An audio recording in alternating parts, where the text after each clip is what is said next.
Hello guys, welcome to my channel. Episode की शुरुआत वीर से होती है। वो कहता है कि तुम्हें खरोच का इतना शौक क्यों है। वो कहती है कि जीतने के लिए आपको कुछ खून बहाना पड़ता है। वो कहता है कि मैं कियारा की वजह से डिस्ट्रैक्ट हो गया था, नहीं तो मैं जीत जाता। वो कहती है कि तुम बहाने बनाते हो। रानी को फोन आता है, वो सुन नहीं पाती, इसलिए वो फिर बाहर जाती है। विक्रम कहता है कियारा से कि भाई बिजी है, तुम मेरे साथ पतंग उड़ा सकती हो।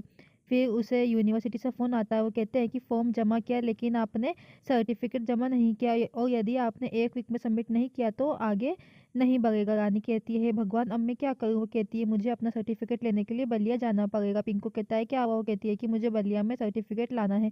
वो कहाँ से कैसे जाऊंगी, मुझे इतनी जल्दी बस कैसे मिलेगी। वीर आता है, कहता है कि चिंता मत करो, ड्राइवर तुम्हें छोड़ देगा। वो कहती है कि मैं खुद मैनेज कर लूंगी। वो कहता है नहीं, रियल मत बनो। राजेश्वरी कहती है कि ड्राइवर नहीं, वीर तुम्हें लेके जाएगा। रानी हैरान होती है। वो कहती है कि ठीक है रानी, तो मैं जाऊंगी। राजेश्वरी कहती है कि जब आप यहाँ आए तो आप केवल रामू की बेटी थी, लेकिन अब ऐसा नहीं है, आपको जाना होगा। वो कहती है कि दिल से काम इतना महत्वपूर्ण है कि आपको वीर के पास जाना होगा। राजेश्वरी फिर शतरंज खेलती है और जो कुछ हुआ उसे याद करती है। वीर कहता है कि मुझे बलिया क्यों जाना है। वो कहती है कि तुमने वादा किया था कि तुम मेरे लिए कुछ भी कर सकते हो, तो तुम हमेशा मुझसे सवाल क्यों करते हो। जैसा मैं पूछती हूँ वैसा करो। वो कहता है ठीक है रानी सर। राजेश्वरी कहती है कि रानी को बलिया के पास ले जाओ और उसे हमेशा के लिए वहीं छोड़ देना। वो चौंक जाता है। वो कहता है क्या।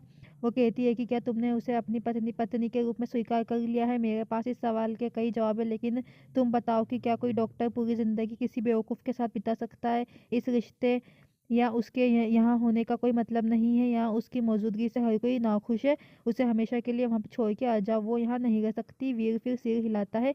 राजेश्वरी कहती है कि मुझे उम्मीद है कि इस बार मैंने जो कहा है आप उसे करोगे। वीर कहता है हाँ रानी साहब। फिर वो चला जाता है। रानी कहती है कि मैं वीर के साथ नहीं जाना चाहती। पिंकू कहता है प्लीज मुझे बस में नहीं जाना है, उसकी एसी वाली कार में जाने में मजा आएगा। रानी कहती है कि तुम ज्यादा शहर के व्यक्ति नहीं बन गए। वो कहता है कि डॉक्टर साहब बहुत अच्छे हैं, वो हमेशा अपनी मदद करते हैं। वो कहती है कि आप किसके पक्ष में है। वो कहता है कि वीर अकेला था जो हमारे पापा के साथ खड़ा था। रानी याद करती है कि वीर ने क्या किया और उनकी शादी हुई कैसे। रानी कहती है कि मैंने भी यही सोचा था, तो मुझे उसकी वजह से पता चला। वो रुक जाती है। पिंकू कहता है क्या। रानी कहती है कि हमारे पापा उनकी वजह से जेल में है, हमारे पिताजी को अब उनके उपकार में रखा और जेल भेज दिया। उसने इतना बड़ा पाप किया कि हमारे पिता को भुगतान करना पड़ रहा। हमें अपने पिता के लिए खड़ा होना है, मैं उसके साथ नहीं जाना चाहती। पिंकू कहता है कि जब आप खुद आश्वस्त नहीं हो तो आप कैसे बोल सकती हो। मुझे पता है कि आप भी निश्चित नहीं है कि उन्होंने ऐसा पाप किया है या नहीं। रानी अपने दिल में कहती है कि सच में मैं ये क्या है, मुझे क्या करना चाहिए। राजेश्वरी दिग्विजय को चाय देती है। वो उसका हाथ पकड़ कर कहता है कि तुम ये सब क्यों कर रही हो। मुझे पता है कि एक समय था जब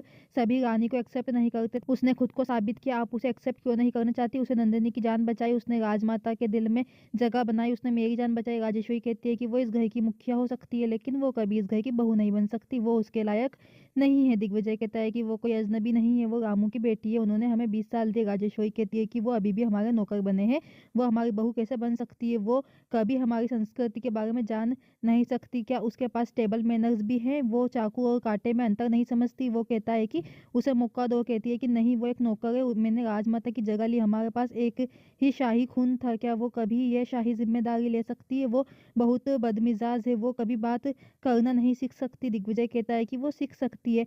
राजेश्वरी कहती है कि उसे जाना होगा। दिग्विजय फिर झट से कहता है कि मुझे वीर से बात करनी होगी। पिंकू कपड़े देखता है। रानी कहती है कि तुमने ये कहाँ से लाए। वो कहता है कि विक्रम ने ये दिया। वो कहती है कि हम बस से जाएंगे और वापस आ जाएंगे। वीर अंदर आता है, कहता है कि अपना अपना सारा सामान पैक कर लो। रानी कहती है कि तुम हमें घर से क्यों निकाल रहे हो। पिंकू रानी हंसने लगते। पिंकू कहता है कि वो मजाक कर रही है, आप हमें सब कुछ पैक करने के लिए क्यों कह रहे हो। वीर याद करता है कि राजेश्वरी ने क्या कहा था। वो कहता है कि आपको कुछ चाहिए इसलिए। रानी कहती है हाँ सच है, चलो हम सब कुछ पैक कर लेते हैं, कभी रास्ते में कुछ जरूरत पड़ी तो हम ये सूटकेस भी ले जाते हैं, दादी को दे देंगे। वो चीज़ें पैक करके फिर वीर कहता है कि रानी साहब ने अपना फैसला सुनाया और ये रानी के लिए भी बेहतर है, लेकिन ऐसा कैसे करेंगे, कितना अजीब लग रहा है, मुझे रानी को सब बताना होगा।